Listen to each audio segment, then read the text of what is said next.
যিনি আমাদেরকে তার এই পবিত্র ঘরে পবিত্র সময়ে পবিত্র জুমার নামাজ আদায়ের লক্ষ্যে আসার তৌফিক দান করেছেন। হৃদয়ের গহীন থেকে অন্তঃস্থল থেকে শুকর আদায় করছে আলহামদুলিল্লাহ।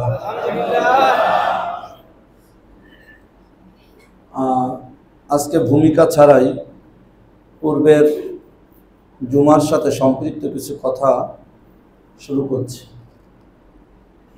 প্রথমে একটি চিন্তার খোরাক ঘটনা দিয়ে শুরু করি। হযরত ইব্রাহিম বিন আদহাম রহমতুল্লাহ আলাইহি তিনি এক সময়ে বুখারা সমরকন্দ বর্তমান রাশিয়া অঞ্চলের একটি বৃহৎ অংশের বাদশাহ ছিলেন। যখন ওনার দিনের সহিবুজ আসলো, উনি এই বাদশাহী ছেড়ে দিয়েছিলেন, দিয়ে উনি সুফি সাধকে পরিণত হয়েছিলেন। ক্ষমতা সম্পদের প্রভাবশালী হওয়া সত্ত্বেও তিনি স্বাভাবিক জীবনে চলে গিয়েছিলেন। নিরহংকার জীবনে, গুণামুক্ত জীবনে উনি বেশি স্বাদ মজা পেতেন এবং সেদিকে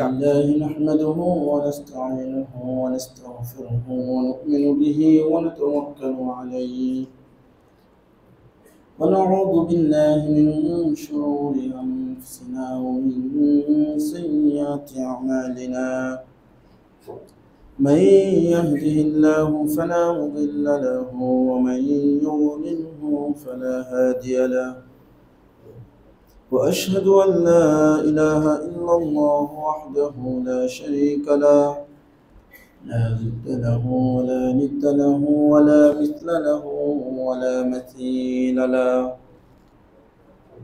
وأشهد أن سيدنا وسندنا ومولانا وأولانا محمدا عبده ورسوله صلى الله تعالى عليه وعلى آله وأصحابه وبارك وسلم تسليما كثيرا كثيرا.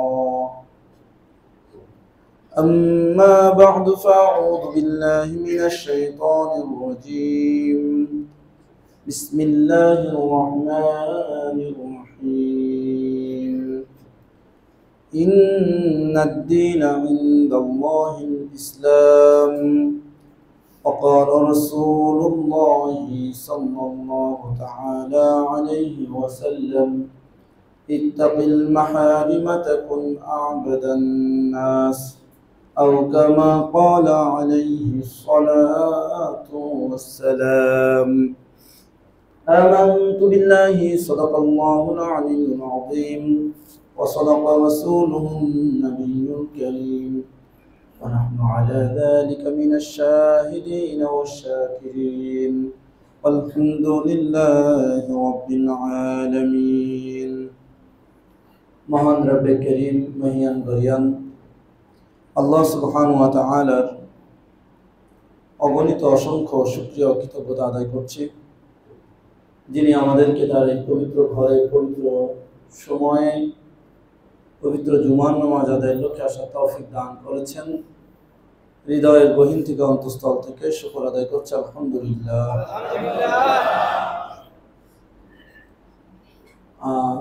আজকে ভূমিকা ছাড়াই পূর্বের জুমার সাথে সম্পৃক্ত কিছু কথা শুরু করছি। প্রথমে একটি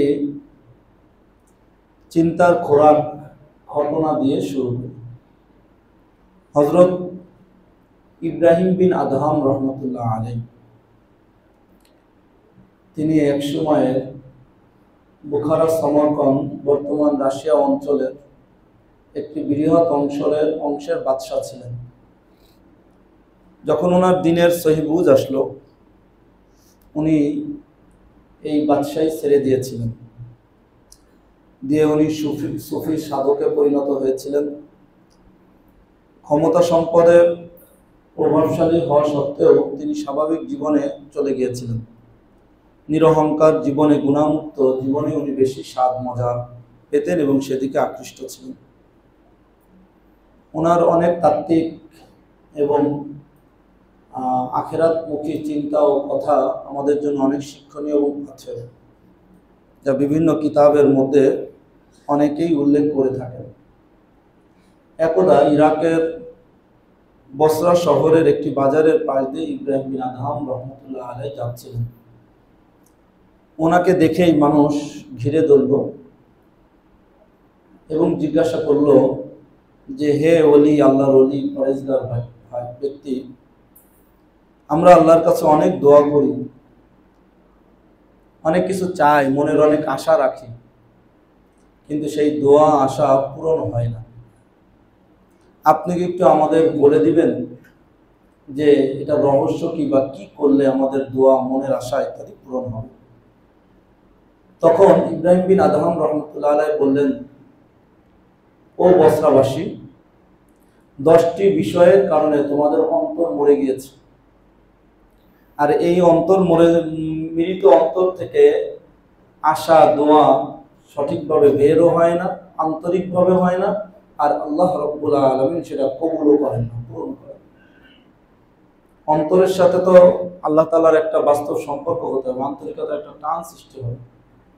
ঠেলা মারা বা খোঁচা দেওয়া বা অনাগ্রহমূলক, অমনোযোগী কোনো কিছু দুনিয়ায় তো কেউ গ্রহণ করে না। তো আমরা দুনিয়ায় যদি মানুষ দুনিয়ার অন্তরের সাথে আকৃষ্ট থাকে, মনোযোগ, তার দিল থেকে কথাটা বের হচ্ছে কিনা, সে দিল থেকে আমাকে বলছে কিনা, এটা যদি আমরাই বুঝতে পারি, আঁচ করতে পারি, সেটা বুঝে আমরা যদি তার কথাকে গ্রহণ করি, তাহলে আল্লাহ তাআলার কাছে কি হবে? দুনিয়ার একটা মানুষ যদি আমার আন্তরিকতার বাইরে নিতে না চায়, তা আল্লাহ তাআলার কি ঠেকায় পড়ছে যে আমার আন্তরিকতার বাইরে ঠেকা মারা দোয়া, ঠেকা মারা কথা, ঠেকা মারা কাজকে গ্রহণ করবে? বুঝাতে পারি না বিষয়টা। এটা উপলব্ধির ব্যাপার, চিন্তার খোরাক আছে। উনি বললেন 10টি বিষয়ের কারণে তোমাদের অন্তর মরে গেছে। 1 নম্বর, তোমরা আল্লাহ তাআলা সম্পর্কে ভালোই অবগত। মুসলমানদেরকে তো বলতেছেন না, কাফেরদের, মুসলমান আমরাও যারা আছে এখানে মুসলমান, আল্লাহ সম্পর্কে আমরা সবই জানি। আল্লাহ সৃষ্টিকর্তা, আল্লাহ খালেক, মালিক, সমস্ত ক্ষমতার মালিক, আল্লাহর কাছেই ফিরে যেতে হবে। দিন শেষে বন্ধু, সাহায্যকারী আল্লাহ আছেন, সবই আমরা জানি। কিন্তু তোমরা আল্লাহর হুকুম মানো না। দিন শেষে হুকুম মানো শয়তানের, দিন শেষে হুকুম মানো পাশ্চাত্যের, দিন শেষে হুকুম মানো অমুক নেতা নেত্রী, তার গোলামি করো। এই জন্য তোমাদের দিল মরে গেছে। 2 নম্বর, তোমরা দাবি করো রাসূলুল্লাহ সাল্লাল্লাহু আলাইহি ওয়াসাল্লামকে ভালোবাসো, কিন্তু তার সুন্নাহকে ত্যাগ করে চলো। তোমরা দাবি করো যে আমরা মুহাম্মদ রাসূলুল্লাহ সাল্লাল্লাহু আলাইহি ওয়াসাল্লামকে ভালোবাসি, কিন্তু আমার জীবন যাপনের মধ্যে, আমার চলাফেরা, উঠা বসার মধ্যে, কাজকর্মের মধ্যে নবীর সুন্নাহ খুঁজে পাওয়া যায় না, বরং থাকে হলো পাশ্চাত্যের আদর্শ আর তাদের মডেল। আমার সামনেও দেখলে আমাকে মনে হয় না যে আমি নবীর সুন্নাহই অনুসারী, আমার ভিতরগত আমল দেখলে, আমার ঘর বাড়ি, চলাফেরা, আচরণ দেখলে মনে হয় না আমি নবীর সুন্নাহ অনুসারী। কি হলাম তাই না? অথচ আমি নবীর কি করি? ভালোবাসি। আমি নবীর সাথে কি করি? মহব্বত রাখি। নবীর সাথে আমি জান্নাতেও থাকতে চাই। কে এই লালন, এই চিন্তা, এই ভাবনা, এই মনের আশা আছে না নাই? কিন্তু মানার সময় আসলে কি করি না? মানি না। ফাও পাইতে চাই, তাহলে এরকম হয়েছে না? গ্রামগঞ্জে বলে কলা খাওয়া, পয়সা দিব, পয়সা ছাড়া কলা খেতে চাই। নবীকে ভালোবাসি, সেই ভালোবাসায় জান্নাতে পৌঁছাতে চাই, এটাও আশা কম না, কিন্তু বাকি আশার কাজ করি না, নবীর সুন্নাহকে মানি। আর এর কারণে কি হয়? অন্তর মরে যায়। বড় ভয়ানক কথা। 3 নম্বর, তোমরা কোরআন পড়ো, কিন্তু কোরআন অনুযায়ী মানো না, আমল করো। কোরআনের খতমের পর খতম দিচ্ছ, তিলাওয়াতের পর তিলাওয়াত করছো, রমজান মাসে সারাদিন অফিস করে, ব্যবসা করে, রোজা রেখে যখন মনে চায় শরীরটা ইফতারি করে বিছানায় দিয়ে দেই, তখন উঠে পড়ো, ঝটপট করে চলে আসো মসজিদে, 20 রাকাত তারাবি হাফেজের পিছনে শুনতে থাকো খতম, মাশাআল্লাহ ভালো, কিন্তু সেই কোরআনটা জীবনে বাস্তবায়ন করো। সেই কোরআনকে যে সুদকে হারাম করেছে, সেই সুদকে ছাড়ো না। অ্যাকাউন্ট খোলার সময় সুদী অ্যাকাউন্ট খোলো, ব্যাংকে টাকা রেখে মাসে মাসে সুদ খেতে খুব মজা পাও, মাস্তি করো। ব্যবসা করতে সুদভিত্তিক এলসি খুলে ব্যবসা করো, আমদানি রপ্তানি করো, খুব মজা লাগে, খুব খুব টাকা কামাও, খুব ভালো কিছু মনে হয়, ওই টাকা দিয়ে মসজিদ মাদ্রাসাও বানাও, বড় বড় দানও করে থাকো এবং নিজেকে খুব দিনদার মনে করতে থাকো। আসলে অন্তর মরে গেছে। এগুলো আল্লাহর সাথে উপহাস। যে কোরআন করছো কিন্তু সেই কোরআনের সাথে এরকম তুমি গাদ্দারি করছো। আল্লাহ হেফাজত করুক। আমিন। যে কোরআনে তুমি তেলাওয়াত করছো যে চোর যখন চুরি করবে তার হাত কাটো, তখন তুমি পাশ্চাত্যের উদারতা নিয়ে আসছো, হাত কাটবে কেন? 1.5 লক্ষ কোটি টাকা দেশ থেকে চুরি করে নিয়ে যাক, তোমার তখন আর মনে কষ্ট লাগে না। কিন্তু তোমার যখন কোরআনের এই কথাটা বলা হয় চুরি করলে হাত কাটতে মনে কষ্ট লাগে। কি লাগে কি লাগে না? বাংলাদেশে একটা group and companies 1.5 lakh crore টাকা নিয়ে গেছে। বাংলাদেশ ব্যাংকের গভর্নর ঘোষণা দিছে তাদের সমস্ত কোম্পানি সম্পত্তি বিক্রি করে জনগণকে বুঝাই দিবে, এই ঋণ পরিশোধ করবে, এই ব্যাংক ডাকাতি রোধ করবে। আমি হিসাব করে দেখলাম যে সমস্ত হিসাব করে 46,000 কোটি টাকা হয় যদি ঠিক মতন দাম দস্তুর পাওয়া যায়। এই ক্যালকুলেশনও তো পুঁজিবাদী ক্যালকুলেশন আছে, এই ক্যালকুলেশনের মধ্যে পুঁজিবাদী ক্যালকুলেশন আছে। সেটা আর আমি এখন সেই ব্যাখ্যায় গেলাম না, এটা অর্থনৈতিক ব্যাখ্যা, চার্টার্ড অ্যাকাউন্টরা বুঝবেন। পুঁজিবাদী ব্যাখ্যা আছে, এই ক্যালকুলেশন আছে, সেটা ধরেই 46,000 কোটি। আরো কত লক্ষ কোটি, 50,000 কোটি ধরলাম, আরো 1 লক্ষ কোটি টাকা রয়ে গেছে। কিভাবে আনবেন? সে তো পালাইছে। দেশের পাসপোর্ট সে সাপোর্ট করে দিয়েছে, অন্য দেশের পাসপোর্ট নিয়ে নিছে সপরিবারে। এভাবে তো একজন না, এরকম রাঘব বল বাংলাদেশে হাজার শত শত হয়েছে। আজকে বাংলাদেশের স্বাধীনতার 53 বছরে খালি ব্যাংক লুট আর সমাজের সম্পদ আর মানুষের সম্পদ লুটই চলছে। খালি তো ঠিক কইতাছেন, কামের বেলা তো নাই। এই ঠিকটাও সহজ বলা, মসজিদে আসলে বা হুজুরের ওয়াজ শুনলে ঠিক, ঘরে গেলে বেঠিক, এটাও ঠিক। এটা কিন্তু বাস্তবতা। আমাদের কিছু বাস্তবতার কথা চিন্তা করা উচিত। 4 নম্বর, তোমরা নিজেদের প্রকৃত বাস্তব শয়তান, বাস্তব শত্রু হিসাবে শয়তানকে মনে করো না? মনে করি না কেউ? কিছু হলে তো বলি হুজুর শয়তানের জ্বালায় আর পারি না, হুজুর শয়তান এই করাইছে। কিন্তু শয়তান যা বলে তাই করো। বুঝেন নাই কথা? বুঝতেছো যে আমার আসল শত্রুকে শয়তান, আর কেউ আমার কারো ধরেন কোন মানুষ আছে এত সোজা সাজা বা এত সিম্পল লাইফ, তার কোনো শত্রু নাই, কিন্তু একজন তো আছে, এটা হলো আসল শয়তান। কারণ আপনার কোন শত্রু হয়তো আপনার জানে মারবে, জাহান্নামে পৌঁছাইবো না। বুঝাতে পারি? আমি আপনারা জানে মারলাম কিন্তু আপনারা তার জাহান্নামে পৌঁছাচ্ছি না, কিন্তু শয়তান তো আমার কোথায় নিয়ে যাচ্ছে? জাহান্নামে নিয়ে যাচ্ছে। তাহলে এটা আমার বড় শত্রু না? এটা আমি বুঝি। কিন্তু শয়তান যখন আমাকে একটা মেয়ে দেখতে বলে, তখন আমি কই আচ্ছা একটু বলে তওবা করব, একটু দেখে লই, ওই নাটকটা একটু দেখে নেই, ওই খেলাটা একটু দেখে নেই, ওই জুমার দিন যে হুজুরের সাথে মোনাজাতে তওবা দিব। এই ধরনের লালন শয়তান, এটা আর একটা শয়তানের নুরানি কথা, ওটাও শিখাই দেয় আমার। এভাবে আমরা শয়তানের পদঙ্কে পড়ে যাই। আল্লাহ হেফাজত করুন। এভাবে আমাদের মন মরে যায়, আমরা টেরও পাই না অজান্তে। তলে তলে যে আমাদের ক্যান্সার রোগের মতন, ক্যান্সার রোগটা কিন্তু ক্যান্সার রোগীও টের পায় না। ক্যান্সার যখন নাকি 2য় স্টেজ পার হয় তখন কিছু শুরু হয়, আর চিকিৎসা নিতে নিতে 4র্থ স্টেজ, যখন অনেক ব্যয়বহুল, অনেক কঠিন হয়ে যায়, বা হয়তো অনেক আর ক্যান্সারও থাকে না। তা আমাদের এই শয়তানের ধোকাটা পুরো ক্যান্সার রোগের মতো, বা তার থেকেও ভয়াবহ মারাত্মক। আমরা বুঝি না যে আমি শয়তানের ছোটখাটো অনুসরণ থেকেও, আমরা যারা মানি একটু ধর্মকর্ম, তাদের কথা আমি বলছি, যে শয়তানের ছোটখাটো অনুসরণেও যে আমার ভিতরে ক্যান্সার তৈরি হয়েছে আমি টের পাই। আর যেহেতু সবসময় মদ ইত্যাদি নিয়ে পড়ে আসল, তো কথাই নাই। আল্লাহ মাফ করুক। আমিন। 5 নম্বর, তোমরা জান্নাতে যেতে উদ্গ্রীব, খুব আগ্রহী জান্নাতে, কিন্তু তোমরা জান্নাতে যাওয়ার জন্য যে আমলগুলো আল্লাহ বলেছেন সেগুলো করো। এটা হলো এরকম ওই যুবকের মতন যার খুব ছেলের পোলাপান ভাল লাগে আর চায়, কিন্তু বিয়ে করে না। পোলাপান চাই, পোলাপান লাগবে, কিন্তু কি করে না? বিয়ে করে না। তো বিয়ে ছাড়া পোলাপান হবে কিভাবে? তো জান্নাতে যেতে খুব আগ্রহী তুমি, কিন্তু তুমি জান্নাতের আমল করো না।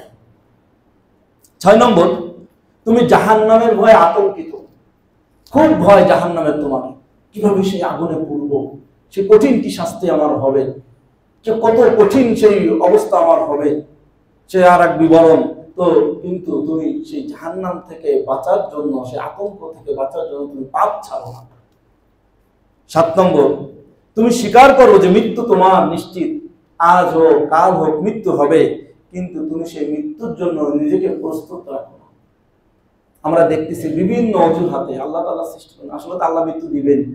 বিভিন্ন আমাদের বাহ্যিক আল্লাহ অজুহাত দিয়ে দিচ্ছেন, কখনো বন্যা, কখনো অ্যাক্সিডেন্ট, কখনো এই সেই, কি মৃত্যু হচ্ছে না? হচ্ছে না, ওরও হচ্ছেই। যার কপালে লেখা আছে তার মৃত্যু হবে, যখন লেখা আছে যে সময় হবে হবে, এটা আমরা নিশ্চিত জানি। কিন্তু মৃত্যুর জন্য আমি নিজেকে কি রাখি না? প্রস্তুত রাখি না। 8 নম্বর, ঘুম থেকে জেগে ওঠার পর সর্বদা আরেকজনের দোষের দিকে তোমার নজর পড়ে। ঘুমের চোখটা খোলার সাথে সাথেই চোখে কি পড়ে? আরেকজনের দোষ। এই তুই উঠিস নাই কেন? ছেলেরে বলেন তুই উঠিস না কেন? বউরে বলেন তুমি যে দেরিতে উঠছো, কথা বলো ভাই, ওইটা করিস না কেন? ওইটা হয় নাই কেন? নাস্তা হয় নাই কেন? সেটা হয় নাই কেন? কি তাহলে ঘুমের থেকে ওঠার পরে সাথে সাথে যখন চোখটা খোলো, সাথে সাথে অন্যের দোষ দেখো, অথচ তুমি নিজের দোষটার ব্যাপারে উদাস। তোমার মধ্যে যে অনেক দোষ আছে সেটা সংশোধনের চিন্তা তো দূরের কথা, সেগুলো তুমি দেখোই না। 9 নম্বর, আল্লাহ তাআলার অনেক অনুগ্রহ তোমার উপর আছে এবং সেই অনুগ্রহ নিয়ামতগুলো তুমি ভোগ করেই চলেছ, কিন্তু তুমি তার শুকর আদায় করো না। বরং আরো বলো আমার আল্লাহ দেয় নাই, ওরে দিছে। আমার তো গাড়ি দেয় নাই, ওরে আল্লাহ গাড়ি দিচ্ছে। আমার এসি দেয় নাই, ওরে দিচ্ছে। আমার এটা দেয় না, ওইটা দিচ্ছে। এইভাবে তুমি কি করতে থাকো? আল্লাহর নাশকরি করতে থাকো। 10 নম্বর, তোমরা মৃতদেহের প্রতিদিনকার জানাজা করো, দাফন করো, কিন্তু তার থেকে তোমরা শিক্ষা নাও না। এই 10টি জিনিস আমাদের মধ্যে না থাকায় উনি বলেন এই জন্য তোমাদের দিলগুলো মরে গেছে, আর এই দিল থেকে কোনো আন্তরিক দোয়া বের হয় না। আর আন্তরিক দোয়া বের না হলে সেটা আল্লাহর কাছে কবুল। এই 10 কথার এক কথাই হলো আমলে আসা। 7 কথা কি? 10 কথার 7 কথা হলো নিজের জীবনটা আমলি জিন্দেগি করা, আল্লাহর হুকুম, নবী সাল্লাল্লাহু আলাইহি সাল্লামের সুন্নাহ অনুযায়ী সারা।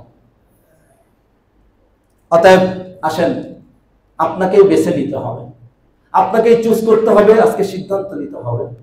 আপনি আল্লাহ তাআলার প্রদত্ত দ্বীন ইসলামকে বিশুদ্ধভাবে, তার এই বিধান, বিশুদ্ধ বিধান, তার এই দীপ্তিময় আলো এবং সিরাতে মুস্তাকিমের পথ বেছে নেবেন, নাকি আপনি মানব রচিত আল্লাহ তাআলার শত্রু, ইসলামের শত্রু, মানবতার শত্রু, পাশ্চাত্যের গণতন্ত্র, কুফরি মতবাদ, মানব কি বলে আপনার নিরপেক্ষতাবাদ ইত্যাদিকে আপনি দিবেন? এটা আপনার বিচার, আপনি আল্লাহর কাছে জবাব দিবেন। আমা আলাইনা ইল্লাল বালাগ, আমাদের দায়িত্ব পৌঁছানো, পৌঁছে দিচ্ছি। আপনাকে অবশ্যই সেদিন এক আল্লাহর বিধানের ব্যাপারে আপনাকে হিসাব দিতে হবে যে দুনিয়াতে তুমি কার বিধান মেনেছে। এত এত যে জান্নাতের আশা, এত এত দোয়া কামনা, মনের আশা পূরণের আশা করতে আমার কাছে, কিন্তু বিধানটা তুমি কার মানতে? কার অনুযায়ী তুমি ব্যক্তি থেকে নিয়ে রাষ্ট্র পর্যন্ত সর্ব অঙ্গনে তুমি চলতে মানতে? আল্লাহ তাআলা কোরআনে কারীমে মধ্যে বলে দেন, ক্বাদ তাবায়্যানা রুশদু মিনাল গাই, কোনটা হেদায়েত কোনটা বিচ্যুতি পরিষ্কার করে দেওয়া হয়েছে। ফামা ইয়াকফুর বিত-তাগুত ওয়া ইউমিন বিল্লাহ, যে কুফরি শক্তিকে অস্বীকার করবে আর আল্লাহ তাআলার উপর ঈমান আনবে, ফাকাদ ইসতামসাকা বিল উরওয়াতিল উসকা, সে শক্ত রশ্মিকে আঁকড়ে ধরলো। লাম ফিসামা লাহা, সেটা এমন ধরা যেখান থেকে আর বিচ্ছিন্নতা নাই। সূরা বাকারা 256 নম্বর আয়াত। অন্য আয়াতে আল্লাহ তাআলা বলেন সূরা কাহফের মধ্যে, অকুলিল হাক্কু মির রাব্বিকুম, হেন আপনি বলে দিন আপনার রবের পক্ষ থেকে সত্য এসেছে। ফামান শাআ ফালিউমিন, যার ইচ্ছা সে ঈমান আনতে পারে, ওমান শাআ ফালিয়াকফুর, যার ইচ্ছা সে কুফরিও করতে পারে। ইন্না আতাদনা লিয-যালিমিনা নারান আহাতা বিহিম সুরাতিকুহা, আমি জালেমদের জন্য আগুনকে তৈরি করে রেখেছি, যার দ্বারা তার কঠিন শাস্তি ইত্যাদি বিস্তারিত বিবরণ আল্লাহ বলেছেন। অতএব আমাদের আল্লাহ তাআলাই বলে দিচ্ছেন, আল্লাহর বিধান আল্লাহ দিয়ে কোনো জোর জবরদস্তি করতেছে না। 2টা ওয়ে আমাদের সামনে বলে দিচ্ছে, আমরা কোন ওয়েতে যাব, কোন পথে যাব, কি করব, আল্লাহ তাআলা বলে দিচ্ছে। এখন আমি আল্লাহর খেয়ে আল্লাহর পরে আল্লাহর জমিনে থেকে আল্লাহর বিধান নিজের ব্যক্তি জীবন থেকে নিয়ে 3.5 হাত শরীর থেকে নিয়ে এই 55,000 বর্গ মাইলে সারা পৃথিবীর 20 কোটি মাইল বর্গ মাইল পৃথিবীর মাঝে কি আমি আল্লাহর জমিনে আল্লাহর বিধানকে আল্লাহর খেয়ে পরে আমি কি বাস্তবায়ন করব, নাকি আমি ইরান তুরানের পাশ্চাত্যের পণ্যের গোলামিকে আমি বাস্তবায়ন করব? বিবেকের কাছে প্রশ্ন করুন। আল্লাহ তাআলা বলেন, ওয়া নিহকুম বাইনাহুম বিমা আনসালাল্লাহ, সমস্ত নবীদের, আমাদের নবীকেও খাসভাবে বলতেছেন আপনি তাদের মাঝে বিধান, আল্লাহর বিধান, আল্লাহ নাজিলকৃত বিধান অনুযায়ী আপনি ফয়সালা করেন, আইন প্রণয়ন করেন, বিচার কার্য পরিচালনা করেন। ওয়ালা তাত্তাবি আহওয়াআহুম, আপনি মানুষের মনের অনুসরণ করবেন না, যে তাদের মনে যা চায় সেই অনুযায়ী কোনো আইন, সেই অনুযায়ী কোনো ফয়সালা করবেন না, এটার কোনো অথরিটি আর অনুমতি আপনাকে দেওয়া হয় নাই। ওয়াহদারহুম আন ইয়াফতিনুকা আন বা'যি মা আনসালাল্লাহু ইলাইক, আর আপনি তাদের ব্যাপারে সতর্ক থাকুন যে তারা আল্লাহ তাআলা আপনার প্রতি যা অবতীর্ণ করেছেন তা থেকে আপনাকে যাতে বিচ্যুত করে না দিতে পারে, সরিয়ে দিতে না পারে, কখনো ক্ষমতার দরবার দিয়ে, কখনো টাকা পয়সা অর্থের লোভ মোহ দিয়ে, কখনো অন্য কোনো ভাবে আপনাকে আল্লাহর বিধান থেকে সরিয়ে দিতে পারে। এই জন্য আপনাকে খুব সতর্ক থাকতে হবে যে আমি কোরআন সুন্নাহর উপর অটল থাকবো, কোন ক্ষমতা, কোন অর্থ লোভ, অন্য কোনো কারণে আমি এখান থেকে বিচ্যুত হব। আল্লাহ নবীকে বলতেছেন, তাহলে আমাদের দায়টা কত বেশি, কত সতর্ক থাকতে হবে। সূরা মাইদার 49 নম্বর আল্লাহ তাআলা আরো বলেন, আমলাহুম শুরাকাউ শারাউ লাহুম মিনাদ দীন মা লাম ইয়াযন বিহিল্লাহ, আরে তাদের কি এমন কিছু উপাস্য রয়েছে যে উপাস্যরা তাদের জন্য দিন, ধর্ম, বিধানের ব্যবস্থা দিয়েছে যা আল্লাহ তাআলা অনুমতি দেয়? আসলে তারা ওই ধরনের উপাস্য তার কোথায়? তারা যে মূর্তি পূজা করে, তারা যে পাশ্চাত্যের পূজা করে, এরা কি তাদের উপাস্য? এরা কি তাদের আসল দিন ধর্মের দাতা, বিধানের দাতা? এটা তো হওয়ার কোন যোগ্যই না। সে নিজেই তো নিজের উপকার করতে পারে না, আমার আপনার কি উপকার করবে? আমরা তাদেরকে আজকে উপাস্যর মতন নিয়েছি। আল্লাহ বলেন, ওয়ালাউলা কালিমাতুল ফাসল লাকুদিয়া বাইনাহুম, আল্লাহ তাআলার যদি বিচার দিবসের ঘোষণা না থাকতো তাহলে আজকে তাদের মধ্যে ফয়সালা হয়ে যেত, মানে ধ্বংস করে দিত। ওয়া ইন্নাজ জালিমিনা লাহুম আযাবুন আলীম, আর এই জালেমদের জন্য, আল্লাহর বিধান মানে না, বিধান অনুযায়ী ফয়সালা করে না, বিচার কার্য পরিচালনা করে না, রাষ্ট্র পরিচালনা করে না, তাদের জন্য রয়েছে মহা যন্ত্রণাদায়ক শাস্তি। অপর আয়াতে আল্লাহ তাআলা সূরা ইউসুফের হযরত ইউসুফ আলাইহিস সালামের কথা উল্লেখ করে শিক্ষা দিয়েছেন আমাদের জন্য। ইউসুফ আলাইহিস সালাম যখন জেলে ছিলেন, ওনার কাছে তখন এই মানুষের গোলামির প্রস্তাব পেশ করা হয়েছিল যে ফেরাউনের গোলামি মেনে নাও, তুমি জেল থেকে মুক্ত হতে পারবা। তখন ইউসুফ আলাইহিস সালাম জবাবে বলেছিলেন, ইয়া সাহিবাহি সিজ, ও জেলের অধিকর্তা, জেলের মালিক, ক্ষমতার মালিক ফেরাউন বা জেলার, তোমরা শুনে রাখো, আরবাবুম মুতাফাররিকুন খায়রুন আমিল্লাহুল ওয়াহিদুল কাহ্হার, তোমরা এই যে বিভিন্ন রাষ্ট্র অধিনায়ক রয়েছো, বিভিন্ন সংবিধান, বিভিন্ন মত পথে রয়েছো, সেইটা কি শ্রেষ্ঠতর নাকি এক মহান ক্ষমতাশীল আল্লাহ শ্রেষ্ঠতর? যদি তাই হয় তাহলে আমি সেই এক আল্লাহর কথা বলে যাব, সে আল্লাহর কথাই মেনে যাব, তাতে যে জেলে থাকতে হয় থাকবে, কিন্তু আমি ফিরআউনের গোলামি মেনে নিয়ে, তার সাম্রাজ্যবাদিতার কথা মেনে নিয়ে, তার স্বৈরাচারী মেনে নিয়ে আমি এই জেল থেকে বের হতে রাজি নই। এটাই ছিল আমাদের জন্য শিক্ষা। আরো তিনি বলেন, মা তা'বুদুনা মিন দুনিল্লাহি আসমাআন সাম্মাইতুমুহা আনতুম ওয়া আবাউকুম মা আনজালাল্লাহু বিহা মিন সুলতান, তোমরা যাদের উপাসনা করছো, যাদের বিধান মানছো, যাদের অনুসরণ করে চলছো, এগুলোর ব্যাপারে তো আল্লাহ তাআলা কোনো বিধান নাযিল করেন নাই, এদের ব্যাপারে তো আল্লাহ তাআলা কোনো অনুমতি দেন নাই, এদের ব্যাপারে আল্লাহ কোনো সার্টিফিকেট দেয় যে এরা ঠিক, এরা হক, এরা সত্য।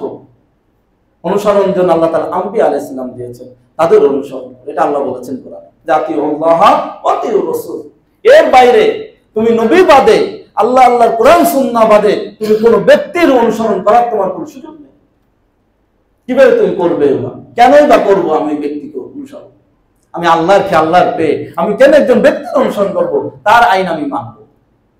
আমরা সমাজে একটু বুঝি, যখন সন্তান কথা শোনে না, মানে না, আমরা বলি আমার খাস, আমার করিস, আমার ঘরে থাকিস, আর হলো মানিস আরেকজনের কথা, বাপের কথা মানিস না, কি বলি কিনা আমরা? কেমন লাগে তখন ছেলে মেয়ে একটু উল্টাপাল্টা করলে? তাহলে আল্লাহ পাকের কেমন লাগে? আর আমরাও কি করি? আর আমাদের উপকারের জন্যই তো আল্লাহ তাআলা এই বিধান দিয়েছেন। মানুষ যখন বিধান বানায় তখন তো সে নিজের স্বার্থ অনুযায়ী বিধান বানায়। এজন্য যে আসে সে সংবিধান পাল্টায়, যে আসে সে আইন পাল্টায়, সে আসে ওইটা নিষিদ্ধ করে, ওইটা জায়েজ করে, ওইটা হারাম করে, যার যা মনে চায় তাই করতে থাকে। কি হয় না? হয় না? আমাদের এই 53 বছরেও তো আমরা দেখে আসতেছি খালি পাল্টাপাল্টি, এ আসে এ পাল্টায়, ও পাল্টায়, ও পাল্টায়। তাহলে এইভাবেই চলবো আমরা পাল্টাপাল্টিতে, কারণ আমার ভালো লাগে এটা তাই। কিন্তু যদি কোরআন সুন্নাহ থাকতো, বাংলাদেশ এক নেশন হয়ে যেত, এক জাতি হয়ে যেত। পাল্টাপাল্টির এখানে কোনো পার্থক্য থাকতো না, এখানে কোনো বিভাজন হতো না, এখানে কোনো রক্তপাত ঘটতো না। এক উম্মাহ, এক মুসলিম, এক রাষ্ট্র, এক দেশ, এক কোরআন দিয়েই চলতো। আজকে অমুক গেছে মার খাচ্ছে, অমুক আসছে মারতেছে, তমুক আবার আসবে মারবে, তমুক মার খাবে। এটাই কি চলবে আরো 50-100 বছর? বোঝেন নাই কথা? সিদ্ধান্ত যদি এখনো নিতে না পারেন, এখনো যদি না বোঝেন, আমাদের আর কিছু করার নাই। আমা আলাইনা ইল্লাল বালাগ। আমাদের পৌঁছা দেওয়া দায়িত্ব। আমরা বলে দিচ্ছি কোরআনের কথা। আল্লাহ তাআলা দিয়েছেন আমাদের শান্তিতে থাকার জন্য, আমাদের নিরাপদ থাকার জন্য। আজকে আমাদের এই সমাজে মডেল রয়েছে আমাদের সামনে ইসলামী রাষ্ট্রগুলো, যারা এই কোরআন সুন্নাহ অনুযায়ী চলে, তাদের কারণে দেখেন কি শান্তি। চুরি, ডাকাতি, হত্যা, মানুষ হানাহানি কোনো কিচ্ছু নাই তাদের জন্য। এটা বছরকে বছর, 10 বছর, 2 বছর লাগে নাই। তাদের এক কোরআনের বিধান একদিন জারি করার সাথে সাথে পরের দিন সারা দেশ ঠান্ডা হয়ে গেছে। কোরআনের কথা হবে না কেন? আজকে মসজিদে আমাদের মারামারি নাই, আছে কেন নাই বলেন তো? আল্লাহর জন্যই, আল্লাহর হুকুমের জন্য, যে মসজিদ আল্লাহর ঘর। এখানে তাহলে আল্লাহর ঘর যদি মসজিদে আমরা মারামারি না করি, তাহলে বাইরে যে জায়েজ হয়? হ্যাঁ, তাহলে সেইটা আমরা বাইরে মানি না কেন? বাইরে যে কেন আরেকজনের সাথে বুদ্ধবতী, আরেকজন হত্যা পর্যন্ত আমরা করে হচ্ছে। নিজের একই ভাই, একই স্কুলে পড়ি, একই কলেজে পড়ি, একই বন্ধু, একই আড্ডা দেয়, তার দিকে আমি কিভাবে গুলি ছুরি? কি বোঝেন এই কথা? তাহলে তো আমি উম্মাহ নই, আমি তো আল্লাহ তাআলার এক সত্তা, আল্লাহর এই সৃষ্টি এক বান্দা নই, আমি তো ভিন্ন বান্দা হয়ে গেলাম। এই জন্য ইসলাম দ্বারা অযাচিত ভাবে কোন অমুসলিমও ক্ষতিগ্রস্ত হয় না, বরং উপকারী পায়। এই যে বন্যায় দেখতেছেন না, ওলামায়ে কেরাম, দিনদার শ্রেণী, তারা শিক্ষার্থীরা কিভাবে অমুসলিমদেরকে কি সাহায্য করতেছে, মন্দিরগুলো কিভাবে পাহারা দিচ্ছে, কে দিচ্ছে কিনা আমরা? কারণ ইসলাম দ্বারা কখনো একটা অমুসলিমও অজাতির কারণে অন্যায় ভাবে যতক্ষণ পর্যন্ত সরাসরি সম্মুখ যুদ্ধে জিহাদে উপনীত না হবে, ততদিন ইসলাম কোনো অথরিটি কোনো অমুসলিমকে মারা দেয় নাই। বরং আল্লাহ নবী সাল্লাল্লাহু আলাইহি ওয়াসাল্লাম আরো ইরশাদ করেন, বুখারী মুসলিমের হাদিস, কখনো কোনো অমুসলিমের এলাকাতে তারা যদি যুদ্ধ লিপ্ত হয়, রাত্রেবেলা হামলা করতে পারবে না, তাদের বিরুদ্ধ মারতে পারবে না, বাচ্চা মারতে পারবে না, নারীকে মারতে পারবে না। হ্যাঁ, যদি তোমাদের সামনে ঢাল হিসেবে ব্যবহার করে, আর এছাড়া তোমাদের মারা ছাড়া তাদের সামনে অগ্রগামী হওয়ার, যুদ্ধে জয়লাভ করার উপায় না থাকে, তখন মারতে পারবে। কতটা দেখেন, কারোর সাথে যদি সন্ধি চুক্তি থাকে, তাহলে তাদেরকে না জানিয়ে, তাদেরকে ভালো করে না বুঝিয়ে, তাদেরকে দাওয়াত না দিয়ে ইসলামের হামলা করতে পারবো না। হযরত আমির মুআবিয়া রাদিয়াল্লাহু তাআলা আনহু যখন তিনি বিশাল অর্ধ জাহানের বাদশা সারা পৃথিবীর মধ্যে, তো তখন উনি একটা সন্ধি চুক্তির, এই হাদিসটা ওনার জানা ছিল না, মেয়াদ শেষ রাত্রিবেলায় তিনি রোমানদের, বাইজেন্টাইনদের উপর হামলা করেন। করতে করতে করতে করতে বাইজেন্টাইনদের অর্ধেক রাষ্ট্র তিনি পুরা দখল করে ফেলেন। এর মধ্যে আল্লাহর নবী ইসলামের আরেক সাহাবী, তিনি ঘোড়া নিয়ে দৌড় দেন যে মুআবিয়া রাদিয়াল্লাহু তাআলা তো ভুল করছেন, আল্লাহ নবী ইসলামের নির্দেশের বিপরীত করছেন। উনি যে দৌড়ে ওনার কাছে পৌঁছে গেলেন, এই পৌঁছাতে, মদিনা থেকে পৌঁছাতে পৌঁছাতে অর্ধেক জয় হয়ে গেছে। মুআবিয়া রাদিয়াল্লাহু তাআলা যখন এই হাদিসটা শোনালেন যে আল্লাহ নবী সাল্লাল্লাহু আলাইহি ওয়াসাল্লাম বলেছেন, কোন অমুসলিম রাষ্ট্রের সাথে যদি সন্ধি থাকে, সেই সন্ধি ভঙ্গ হওয়ার পরেও তুমি হামলা করতে পারবা না, যতক্ষণ পর্যন্ত তাদেরকে নোটিশ না দিবা, তাদেরকে না জানাবা, তাদেরকে দাওয়াত না পৌঁছাবা ইসলামের, ততক্ষণ হামলা করতে পারবা না। তখন মুআবিয়া রাদিয়াল্লাহু তাআলা ঘোষণা দিয়ে পুরা এই অর্ধেক বিজিত এলাকা একে একে সব আবার ফেরত দিয়ে দিলেন। সুবহানাল্লাহ। এই ছিল সাহাবায়ে কেরামের আদর্শ। আর আমাদেরকে নোটিশ ছাড়া পানি দিয়ে ডুবাই মারে। যাই হোক, আল্লাহ তাআলা আরো বলেন, আফাগাইরা দীনিল্লাহি ইয়াবগুন ওয়া লাহু আসলামা মান ফিস সামাওয়াতি ওয়াল আরদি তাওআন ওয়া কারহা ওয়া ইলাইহি ইরজাউন। আরে বান্দা, তোমরা আল্লাহর দ্বীন, আল্লাহর ইসলাম, আল্লাহর বিধান বাদ দিয়ে অন্য মানুষেরটা খুঁজছো, কামনা করছো, আশা করছো, অথচ আল্লাহ তাআলার কাছে তুমি মানুষ বাদে আর যত আল্লাহ তাআলা মাখলুক সৃষ্টি করেছেন, আসমান, জমিন, পাহাড়, পর্বত, ফেরেশতা, এমনকি কুকুর, বিড়াল, ইতর প্রাণী, সব আল্লাহর সামনে ইচ্ছায় অনিচ্ছায়, প্রকাশ্যে অপ্রকাশ্যে কোন ধরনের দ্বিধা ছাড়া আত্মসমর্পণ করে দিয়েছে। সুবহানাল্লাহ। সমস্ত মাখলুক আল্লাহর কথায় চলে, একটা কুকুর পর্যন্ত আল্লাহর হুকুমের পরিপূর্ণ আনুগত্য করে। আর তুমি মানুষ, এত নিয়ামত তোমাকে দিলাম, তারপরে তুমি আল্লাহর হুকুমকে ত্যাগ করেছো। আচ্ছা, একটা কুকুর তো তোমার মতন নিয়ামত পাই নাকি? পাইছে? আছে ওদের এরকম সুন্দর জামা কাপড়, এরকম আমাদের মতন মনের ভাষা প্রকাশ করার যোগ্যতা, আমাদের মতন বিবাহশালী ছেলে মেয়ে, আনন্দ, আয়োজন, সামাজিকতা, নামাজ, ইবাদত ইত্যাদি আছে কোন কুকুর, ছাগল, বিড়াল, অন্য কোনো মাখলুকের আমাদের মতো? কিচ্ছু নাই। কি নিয়ামত ওদের আছে? বরং আমাদেরকে সৃষ্টি করেছে মূল ইবাদতের জন্য, ওদের সৃষ্টি করেছে আমাদের উপকারের জন্য। নাকি আল্লাহ তাআলা সূর্য না আলো দেখেন আমাদের চোখ দিয়ে? নাউজুবিল্লাহ। সূর্য কার উপকারে সৃষ্টি করা হয়েছে? আমাদের উপকারে সৃষ্টি করা হয়েছে। তাহলে সমস্ত মাখলুক সৃষ্টি করেছে আমাদের উপকারের জন্য, এটাও আল্লাহ কোরআনে বলেছেন। সমস্ত মাখলুককে, সমস্ত আসমান জমিনকে সৃষ্টি করেছে আমাদের উপকারের জন্য, আর আমাদেরকে সৃষ্টি করেছে আল্লাহর আনুগত্যের জন্য। সেখানে উল্টা আমরা করি, আমরা নাফরমানি উল্টা চলি, আর সমস্ত মাখলুক আল্লাহর জন্য চলে। সেই বুখারী মুসলিমে হাদিস আছে, প্রতিদিন সকালে সূর্য উদয়ের সময় আল্লাহকে একটা সিজদা দেয়, সিজদা দিয়ে অনুমতি চায় যে আল্লাহ আমি উদিত হতে পারবো কিনা। প্রতিদিন অস্ত যাওয়ার সময় সূর্য আল্লাহকে সিজদা দেয়, সিজদা দিয়ে অনুমতি চায় যে আল্লাহ আমি অস্ত যেতে পারবো কিনা। চিন্তা করেন। আর আমরা কি করি? আমরা প্রতি পদে পদে আরো আল্লাহরে টেক্কা লাগাই, মানি না, মানবো না, মানতে পারি না। নাউজুবিল্লাহ। চিন্তা করা উচিত প্রতিটা মাখলুক কিভাবে তারা আল্লাহকে মানে, আর আমি কিভাবে পাল্লা দিয়ে আল্লাহর বিরুদ্ধে চরণ করছি, অথচ সমস্ত কিছুই আল্লাহর ভোগ করছি।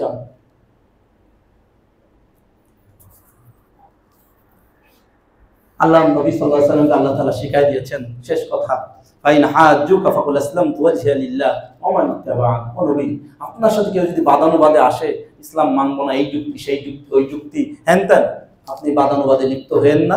বলেন আসলামতু ওয়াজহিয়া লিল্লাহ, আমি আমার চেহারা, শরীর, বডিকে আমি এক আল্লাহর সামনে পেশ করেছি, আমি তাকেই মানি, তাকেই মানব, তাকেই সিজদা করব, তার গোলামি করব। তাতে তোমরা আমার কথা শোনো আর না শোনো।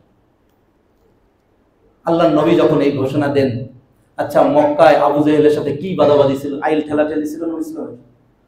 বুঝে নাই, যুদ্ধ ছিল, ব্যবসায়িক গন্ডগোল ছিল। বরং নবী ইসলামকে তারা বিশ্বস্ত মানত, তাদের সমস্ত টাকা নবীর কাছে জমা রাখত। বাংলাদেশ ব্যাংকের মতন ব্যাংক ছিলেন নবী ইসলাম। নবী ইসলামকে তারা আল আমিন বিশ্বস্ত ঘোষণা দিয়েছিল, তার হাতেই তারা হজরে আসওয়াদকে প্রতিষ্ঠিত করেছিল। কিন্তু যখন একটা কথা বলে দিল, লা ইলাহা ইল্লাল্লাহ, যখন কোরআন নাযিলের কথা শোনাই দিল, তখন থেকে আবু জেহেলের শত্রু হয়ে গেল নাকি? অতএব আজকে আমরা একটু চিন্তা করি যে আল্লাহর বিধান অনুযায়ী ব্যক্তি থেকে নিয়ে রাষ্ট্র পর্যন্ত এটা কে চেয়েছেন? আল্লাহ চান। এটা কে বাস্তবায়ন করেছেন? আল্লাহ নবী করেছেন। কারা অনুসরণ করেছেন? সাহাবায়ে কেরাম করেছেন। আর এটার বিরুদ্ধে কারা? এটার বিরুদ্ধে ইবলিস, এটার বিরুদ্ধে দাজ্জাল, এটার বিরুদ্ধে আবু জেহেল, উতবা শাইবারা, এটার বিরুদ্ধে বর্তমান পাশ্চাত্য বিশ্বরা।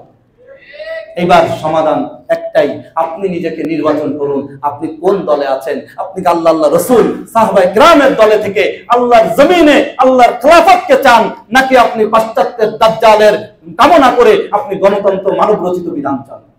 আপনি যদি চান, যান ওই দলে যান, এটা আমার কিছু করার নাই, এটা আল্লাহই ছেড়ে দিয়েছেন। আমার হুজুরের কিছু করার নেই যে আপনার জোর করে গার মটকায় হাত বেঁধে আমাকে আনতে হবে, এটা আমার দায়িত্বও না, আর আমি এটা পারবো না। যেটা পারবো না সেটা আল্লাহ দিবেন না।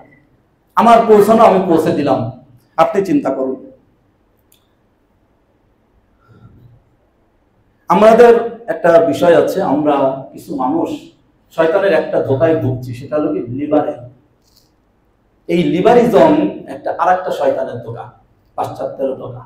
যাদেরকে দেখে পরিপূর্ণ পাশ্চাত্যের দিকে টানতে পারে না, আবার ইসলামের দিকেও যায় না, তাদেরকে একটা মাঝে মাঝে শিখায় যাতে ইসলামের দিকে পূর্ণ ধাবিত না হয়ে যায়। তুমি লিবারেল থাকো, মাঝামাঝি থাকো। আমি খেলাফতও চাই না, আমি গণতন্ত্র চাই না, মাঝামাঝি রাষ্ট্র চললে হইলো ভালোভাবে, খেয়ে পরে বাঁচতে পারলো। কি আছে না? না, এরকম একটা কথা, এটাও একটা কথার মানুষ আছে ইসলামে এরকম মাঝামাঝি কিছু, ওইগুলো আরো বেশি সমস্যা। মুনাফিক, ওগুলোর নাম কি? মুনাফিক। কথা বোঝেন এই কথা? মুশরিকরে আল্লাহ হেদায়েত দেন, ভালো করে বুঝেন। মুশরিকরে আল্লাহ কি দেন? কাফেররে আল্লাহ হেদায়েত দেন, কিন্তু মুনাফিকরে হেদায়েত দিবেন কোন দলিল পাইনি, কোরআন হাদিস। কি কথা বলেন? কাফের ওমর এবং নবীর কল্যাণ নিতে চাইছিলেন, আবার মুসলমান হয়েছে না? আবু সুফিয়ান যে বদরের যুদ্ধে নবী ইসলামের কল্যাণ নিতে চাইছে, বিশাল বাহিনী নিয়ে আসছে, মুসলমান নিশ্চিন্ন করছে, সে আবু সুফিয়ানের নিজের মেয়েও দিছে, মুসলমান হয়েছে না? কি বোঝেন এই কথা? কিন্তু মুনাফিকরা একটা মুসলমান হয়েছে দেখাতে পারবেন? নবীর যুগে যে মুনাফিক ছিল, একটা মুনাফিক মুসলমান হয়েছে? এই লিবারেল গুলোরে হেদায়েত করা যায় না। কাট্টা বামপন্থীরে, কাট্টা পাশ্চাত্যবাদীরে মুসলিম বানানো যায়, খিলাফার আদর্শবান বানানো যায়, লিবারেল গুলোরে বানানো যায়, এবং এদের কারণে ইসলাম খেলাফত কায়েম হয়। বাধা বামপন্থীরা নয়, বাধা রামবাম নয়, লিবারেল গুলো ইসলামের জন্য বাধা। অতএব আল্লাহর রাস্তে বলবো, লিবারেল হয়েন না, হয় ইসলাম কোনটা না রামবাম হন, জান্নাতে জাহান্নামী হন, মাঝখানে কোনো দল নাই। কি বোঝেন? হয় জান্নাতি দল হবেন, না জাহান্নামী দল হবেন। হাসরের মাঠে মাঝখানে কোনো দল সৃষ্টি করবে না। আল্লাহ তাআলার আখিরাতে কোনো মাঝখানের একটা রুম বানান নাই যে এই রুমটা আয়নাঘর, এটা জাহান্নামও না, এটা জান্নাতও না, আয়নাঘর। বুঝলেন না? মাঝখানের কিছু নাই আখেরাতে। আপনার সিদ্ধান্ত আপনি নেন কোন দিক যাবেন, হয় জান্নাতি দলে যাবেন না জাহান্নামী দলে যাবেন। লিবারেল হয়ে মাঝখানে থাকবেন, এটা দুনিয়ায় থাকতে পারেন, আখেরাতে সুযোগ নাই। ওই আখেরাতে লিবারদের জায়গা কোনটা এটাও শুনে নেন। লিবারদের জায়গা হলো জাহান্নামের সবচেয়ে নিচেরটা। নাউজুবিল্লাহ। কাফেরদের আল্লাহ রাখবেন জাহান্নামের উপরে, কিন্তু এই মুনাফিক গুলোর রাখবেন কোথায়? জাহান্নামের সবচেয়ে তলদেশে। অতএব আমাদের চিন্তার সময় এসেছে, আমরা এগুলো ভাবি, পড়াশোনা করি ইসলাম নিয়ে, আল্লাহ কি বিধান দিয়েছেন, কি বলতে চাচ্ছেন। কোরআনের আয়াতগুলো শোনালাম আপনাদের, আমি অন্য কোনো ব্যাখ্যা হাদিস ইত্যাদিতে এখনো যাই নাই, খালি আয়াতগুলো শোনা যাচ্ছে, তাও সব শেষ করতে পারি নাই। গত জুমার এই জুমায় শোনালাম। আপনারা এই আয়াতগুলো শোনেন, একটু চিন্তা করেন, একটু পড়েন। আল্লাহ আপনাদের কাছে হাত জোর করে অনুরোধ, আমার ব্যক্তিগত কিছু বলতেছি না, আমার কোনো ব্যক্তিগত কথা বলি নাই। কোরআন আমার নাম, আমার আল্লাহ, আমার একজন খতিব হিসাবে, একজন আলেম হিসাবে, একজন মুসলমান হিসাবে পৌঁছায় দেওয়ার দায়িত্ব আমি পৌঁছে দিলাম। আপনি একটু চোখ বন্ধ করে চিন্তা করেন, আপনি পড়েন, বারবার অনুরোধ করছি একটু আল্লাহর রাস্তে পড়েন, বুঝেন আপনার কবর আছে, আপনার হাসর আছে, আল্লাহর কাছে কিন্তু দাঁড়াতে হবে। আজকে এক দল করতেছেন, সে দল চলে গেছে, আপনি কিন্তু হাই হাই কে করতেছেন কিনা, যারা মেনেছেন, ফলো করেছেন, অনুসরণ করেছেন, আপনার কিছু যুক্তি তর্ক কিন্তু আপনি আজকে হাই হাই, কালকে আরেক দলের অনুসরণ করবেন, তাকেও হাই হাই করবেন, কিন্তু আপনি যখন ইসলাম অনুসরণ করবেন কোনোদিন আপনার হাই হাই করা লাগবে না, কারণ আপনি তখন তো কোনো ব্যক্তিকে অনুসরণ করবেন না, করবেন আল্লাহ আল্লাহ রসুলকে। আল্লাহ তাআলা আমাদের সহি বুঝ, সহি হওয়ার, সহি এই দেশটাকে সহিভাবে ইসলামের জন্য কবুল করেন, আমিন। ওয়া আখিরু দাওয়ানা আলহামদুলিল্লাহ।